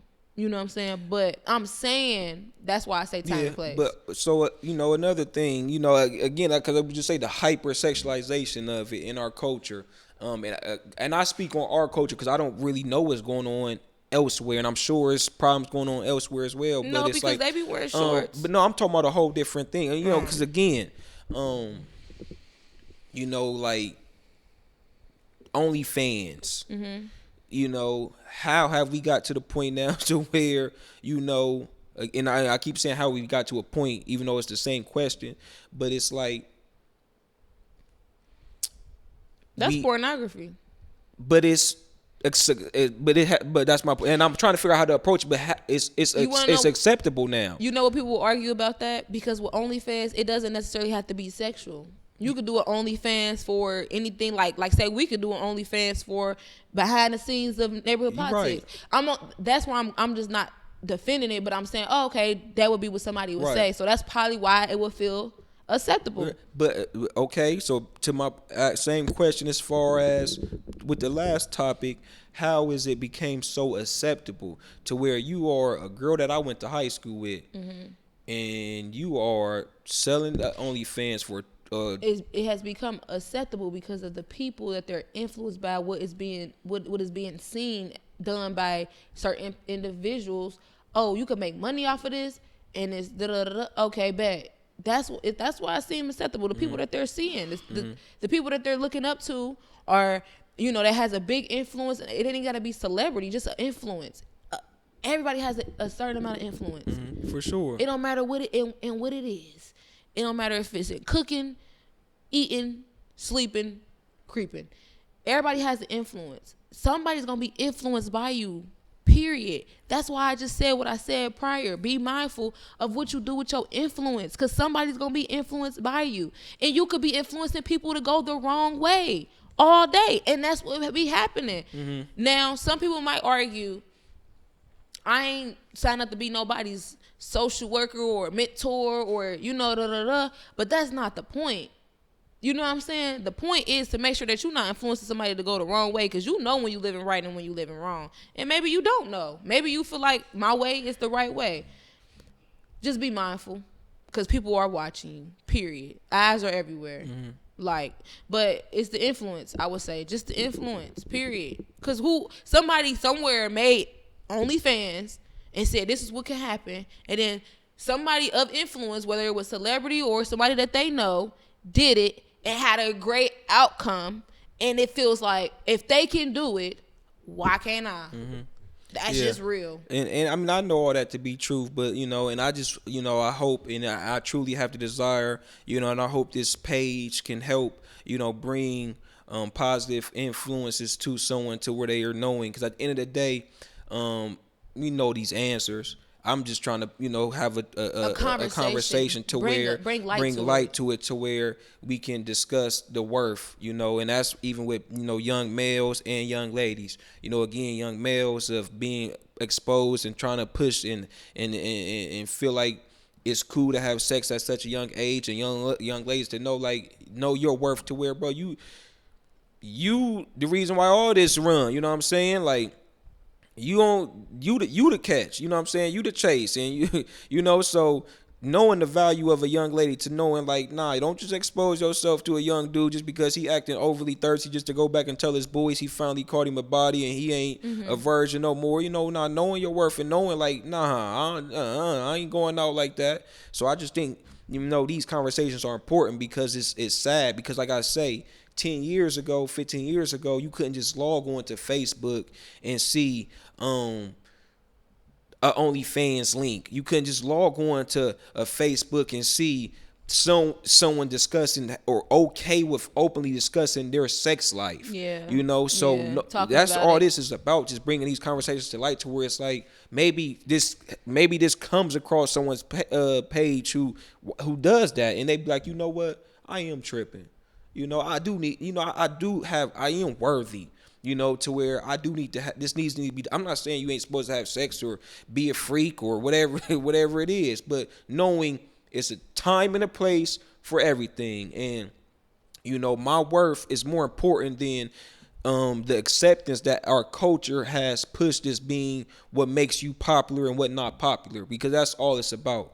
I can talk about sex on social media and get 500 likes, but because I got that acceptance or them likes and that attention, that's what has drawn the people and the masses to feel like, well, I want that same attention too, you know. So knowing like your worth ain't in your likes, knowing your worth ain't in your comments, knowing your worth ain't in the attention you getting from social media for posting as a young lady a picture exposing yourself, knowing your worth is within how you carry yourself, your morals, your character, your professionalism, and so forth. I love that. That was great. I have so much to say from that. I'm going to just say the bare minimum, which is going to speak so much value. I'm going to sit up for this. I want you to know, you, all three cameras, whoever is watching this, that you are loved, that you are valued, that you hold weight. You are worthy, and you could do whatever you put your mind to. Okay? You determine your value. You don't let nobody or nothing else shape how you feel about yourself. You talk to yourself about how you feel about yourself. And then if it's bad, let's reframe that. Let's revisit that. Let's try to work on that. But in order to get what he just said, you have to know that you are valued, you are loved, you are worthy.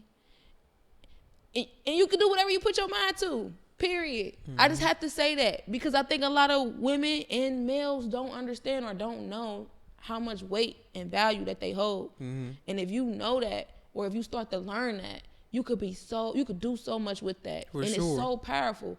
So once again, you are valuable, you hold weight, you are worthy, you are loved, and you can do whatever you put your mind to. Don't let nothing or no one shape how you feel about yourself. And if you don't feel the best about yourself, let's revisit it. Let's work on that. Let's try to put some attention to that, because what we don't want is for you to be out here seeking validation and seeking love and approval of others. If you don't approve yourself, then you shouldn't expect nobody else to approve of yourself. All right?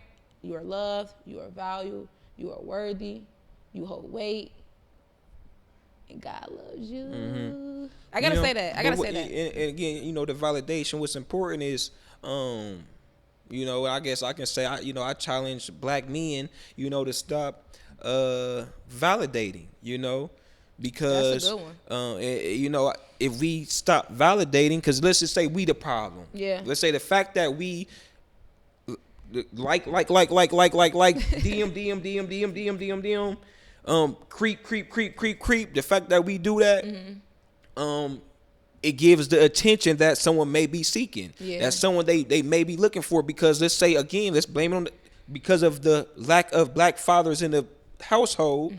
Now this young lady doesn't know or hasn't been shown what a strong black man looks like. So whenever she posts this, because Pops is locked up or he in the streets snitching, acting like he a street dude with a purse on. Oh my God. Yeah, I hate it. With his nails done, because he's in the streets doing that, but he's liking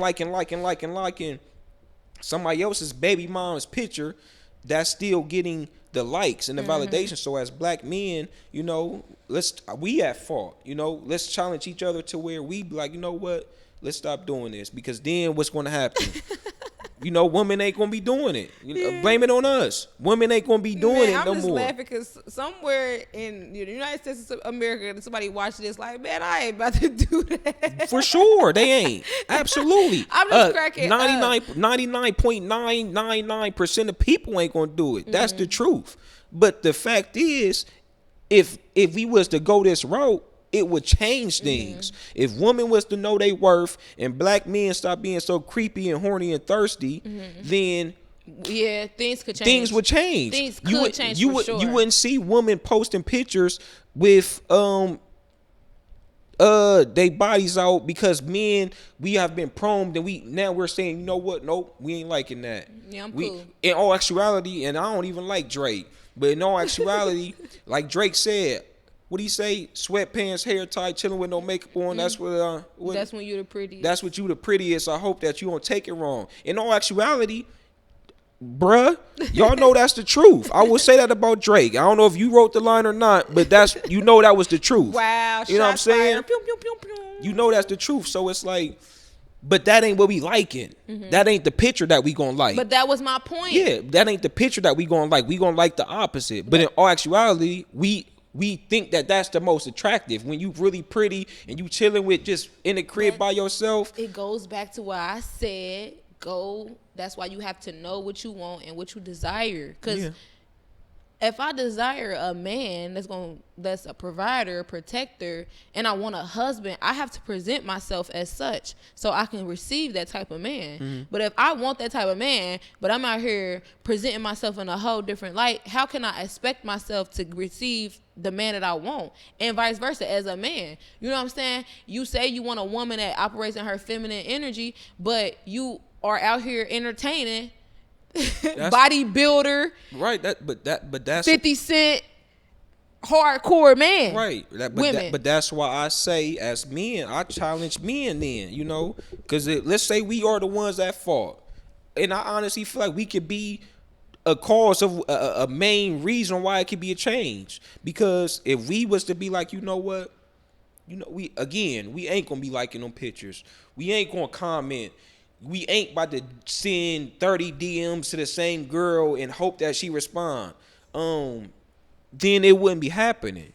You not about to be posting it for no reason. You get what I'm saying? Yeah, dudes is liking it. Dudes is liking the attention is a real thing. So just attention is a drug. Yeah, attention is a drug, just like those likes is a drug. So it's like as long as I'm doing something that people would be drawn to, I'm willing to do it. Right. Not me, but I'm saying that's how people operate. So if I ain't getting no likes posting these booty pictures, if I post me going to work and I get a lot of likes, I'm gonna keep posting pictures of me going to work because I feel like that's what y'all like. You get what I'm saying? So that's why you got to be cognitive and aware of that too. I do agree that it could be some change in that area. Some things can happen. It's gonna be. Somebody bro, I am not doing that, bro. I like big booty girls. Yeah, bro, you crazy. You used to like big butt pictures. I mean, but at the end of the day, but also, this is where you come to grow because you're hearing and that's from all it's about. I bet say you're hearing from a mature perspective from both of us because we both were dope people. You know what I'm saying? I didn't post the pictures like my little boobs or something like I ain't never have a butt. I mean I had a little son, but I'm being real. I didn't post it pictures like that or you know what I'm saying like I might have I don't know. I didn't did thirst trap seek stuff validation. Yes. That's all it come down to. I mean. Let me get there. Like, ain't nobody tell you to tell people my business. No, I'm playing. But I'd have done that as well. So like you said, we have all fell victim from it. But now we're speaking from a mature perspective. And that's just kind of where I want to like emphasize or put that out there because it's not like a judging thing. Like even when we talking to y'all, like from people whoever watching this, whether you our age or you younger or you older, we talking from a perspective where we were like, we just want to help. And it's not like telling you what to do or even judging. It's like a thing where it's just like, man, this is where I learned. This is what I saw. This is how I applied it to my life, and this is where I'm at with it. You feel what I'm saying? And that's what it's all about. It's about growth. So even if you ain't where we at, just hear what we saying, and try it out. Try it out. I would say try it out. Test it. See, as a young man or as a young woman, test it. See, you'll see exactly what we talking about. Everything that we're talking about, you will see. What I mean by try it out, I'm talking about try it out. What he's saying, don't give attention to some things that blah, blah, blah. As a woman, being mindful of how you carry yourself. You know what I'm saying? Those type of things. Try those things out and see how they go for you. Yeah, I just think modeling what we say, just being knowing yourself. On to the next one as far as our third, in which we have kind of talked about all through and through. But and I'm going to redirect another question I got for you. But to be able to log on social media and have accessibility to pretty much anything you do, do you believe it should be more strict guidelines on social media? No. Okay, and that's fair. Because what? That's fair. I would say I would be like, yeah, just to sound right, but like at this point. No, because people need to know how to control themselves, bro. That's fair. And you said no. I was looking up, and I came across, and I got to look more into it, so I'm not for certain on this. But I came across some information that said I believe in Florida next year they're working to pass a law, or they have possibly, to where you can't get on the social media until 14. But I'm gonna have to look deeper into that. But I like that. You know, when it comes to stricter guidelines, I mean, truly, in all honesty, even though social media can be used to benefit people in tremendous ways. But how would they monitor that? That part, I don't know. I'm not sure. I have no idea how that would happen. But I do believe it should be more strict guidelines because now social media is so prevalent in people's life. And unfortunately, you see the usage of it being used for more cons than you do pros. And it is a lot of pros that you see from social media. But until you get of age, I would say, and I would say maybe it's 16. To where, you know, you can't just make an Instagram account at 14 and expose yourself to, you know, bullying, harassment, sex, whatever it may be at 14 years old, you know. I just don't see it. That's fine. And the only reason why I say that is like, of course you want to be able to monitor, but it's just like that ain't even. Mm-hmm. You know what I'm saying? Like, I get it. In a perfect world, yeah, we want to be like, you need to wait till you 14, because then that's when I feel like you a little bit more mature. But this ain't a perfect world, so it's kind of like that thing where it's like, yeah, I would want stuff like that to be monitored. So, like you said, you're not exposing yourself to these certain things, or things are not being exposed to you at this young age to where it's influencing you that heavy. But then it's like, really, you know what I'm saying? Like, because even like you said with Florida, like, how would we even monitor that? Okay, let's say they say you got to put your ID in. Whatever the case may be, people still find a way to get around For sure. They absolutely would. But you know, I think we do. I think we do need a strong reboot. But I think we definitely need a strong reboot. But I think that start with like little stuff like these conversations. But okay, let's talk about the youth. Putting sex education classes back into the having a social media class, like stuff that's actually prevalent to what's going on today in today's society. We're not doing that. Mm-hmm. You get what I'm saying? We're still going with the old structure, the old thing of things. We're up against something new. We're up against technology. We're up against social media. We up against, like you said, this hypersexuality, all these different things. Why don't we just start getting stuff into the school systems? Or as parents, let's say we can't get that into the school systems. Everybody can't get sex education. Enrolling your kids in programs and different things, educating them on these different things. That's good. I mean, I'm just being real, because it's like, it's getting to a point where it's like, okay, we're lacking the education, but then as parents, we're lacking to provide our kids with the information to where when they are getting on these social sites, they're learning from this. They're learning from the stuff that they're on. But if we was to do a better job at educating our children, it wouldn't be nothing new to them. It's funny you say that, because we was in the barber shop, and my shout out to my boy, man. My James Jones with the cuts, man, get you crispy every time, man. The upper room. But he has said, like, man, I ain't gonna lie, in our culture here, we are doing a good job at we are in our children's life, but we doing a terrible job at raising our kids. And I was like, dang, that's real. Like, yeah, we are. I do believe it is more active, or people who have the desire of being prevalent parents, but what are we raising our kids to do, or what are we raising our kids to be okay with? Like, what morals and what standards are we teaching them? So to your point, you can get rid of the social media, but people gonna still find ways to possibly get on it if it's still out there. Or do you just buckle down and educate your kids and build a community to where, again, stuff that we talked about, we're just building up a new group of morally mature, conscious, critical thinking young adults who are able to make decisions. That's it. That are able to make decisions. That's why I keep saying the importance of knowing who you are, what you desire, what you like, and all these different things, and watching who you being influenced by. If you everybody has an influence, watching what you do with your influence, because now we're getting to a point where, and it happens every day. We see it every day. Kids are not able to make their own decisions, and not just their own decisions, the right decisions.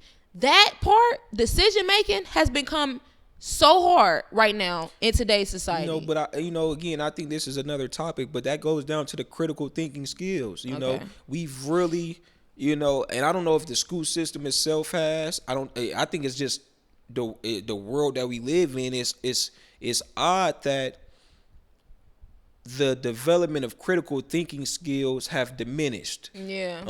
Yeah. You know, and that's something that even as adults we still learn and mature, but at least I feel like we was being taught that Yeah.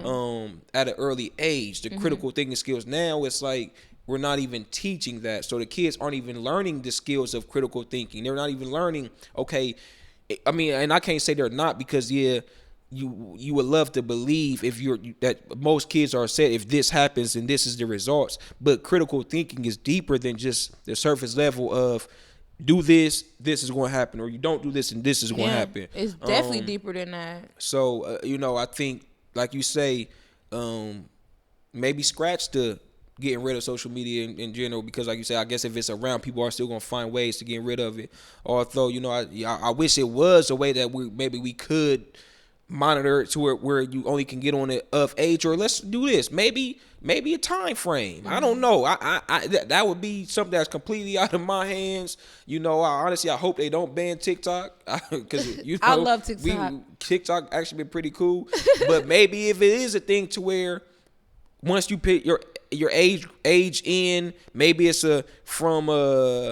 you can only access it from 1 to 9, or you know, I don't know a time frame. But at the end of the day, I can't even act like just because kids ain't. Again, we are the problems. You know, kids are just replicating the things that they are seeing or being from or being taught. So it's not as if the kids are they have the direct reflection of what's going on, but you know, monitoring their time ain't necessarily the issues. It's about kind of getting us in line, you know, in the other adults or figures or positive role models, and modeling what maybe it should look like, and then hoping that they will replicate that. Yeah. But you said start a community. I would just say for sure start a community, but most importantly, parents, start a conversation. Mm-hmm. If everybody start a conversation and don't be afraid of having those conversations with their kids, maybe we could scratch the little part where kids are like following each other and not having a mind of their own, and letting other people tell them who they are, because you'll be able to talk to them about all these different things. This is what sex is. This is what happens when you drink. This is what happens when you smoke. This is the type of drugs that's out there. This is da-da-da-da. This will make you feel like this. Don't do it. You know what I'm saying? However your parents' skills is, we don't know. We only got a almost 4 months. Yeah, so we just been doing this, but I think that's cool. Like you said, and also in the movie Cloning Tyrone, and we talked about this. We said, you know what, let's watch this again and really dive into what we think. And you talked about the parents being active. I think that is parents as a whole, all of us. You know, I like all of us, not Joe Blow or whoever. All of us being active parents, not just believing that since we are around that means us being active. Because on Cloning Tyrone, I'm sorry, Tyrone kept going to the door, Mom, can you help me out? And you asked me, what do you think that means? I said, and I told you, I said, I think that's a representation of growing up in the hood, and maybe no father in general. You don't even see the father in the Cloning Tyrone, but mom being there in a sense. In Cloning Tyrone, she was just a voice behind the door, but not really actively being present. So, and I think about this, like my close, one of my coworkers, I had talked about, and this is something that I learned because again, we just now being parents. He said that he has the ability to where his son's phone turns off after 10 p.m. You know, to where he can't be on his phone strolling at night when he's supposed to be in bed. And I didn't know that was a thing, but I'm like, wow, that's an active father right there. You know, because he's saying I can't control him probably being on social media. Maybe I don't even want to control all that. I don't want to be so overbearing to where I'm taking away everything, so where now they're being sneaky. Let's have this conversation to where you ain't got to be sneaky. But what I am going to do is be a father, and after 9 p.m., I have control to cut your phone completely off, because in all actuality, it's bedtime. Yeah. You know what I'm saying? It's time for you to decompress, get ready for school the next day.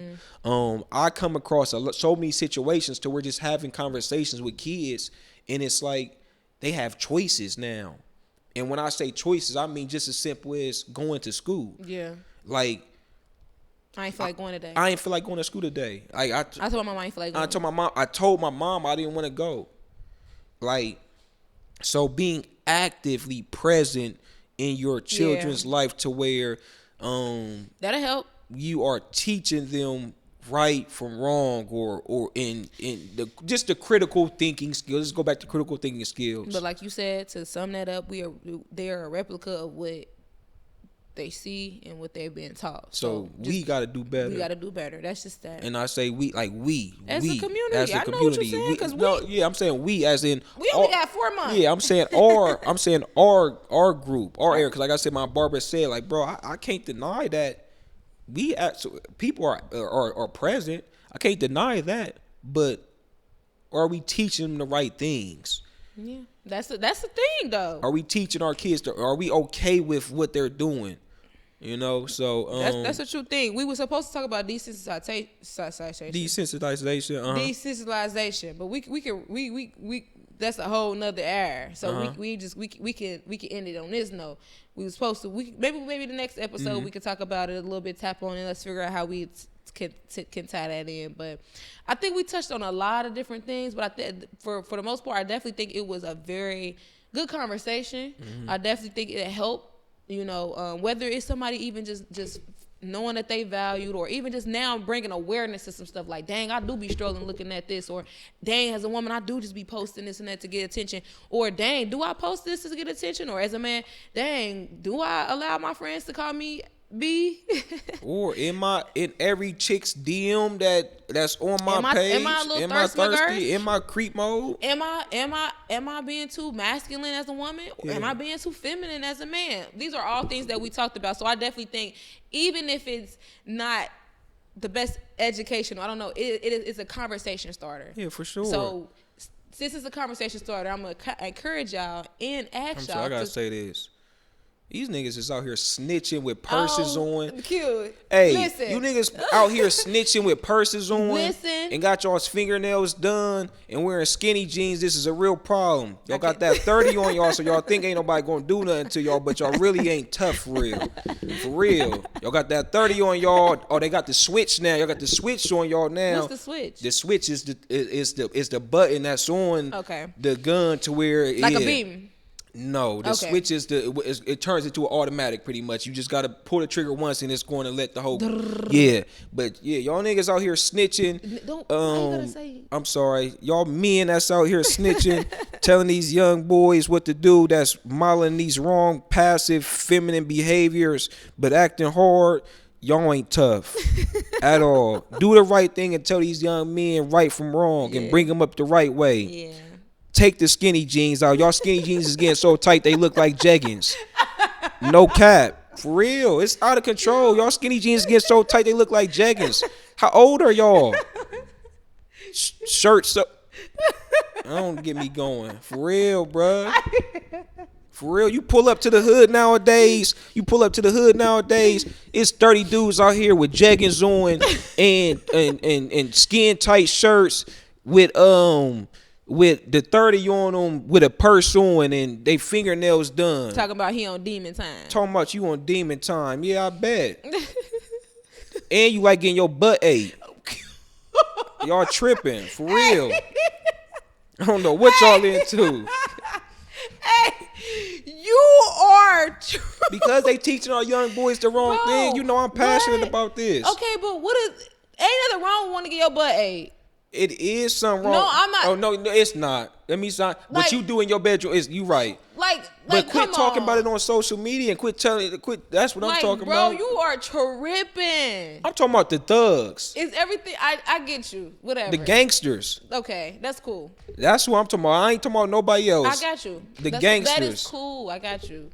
You are hilarious. Like I've never seen you like you actually start like capping at the same time. I like that. I like that was lit.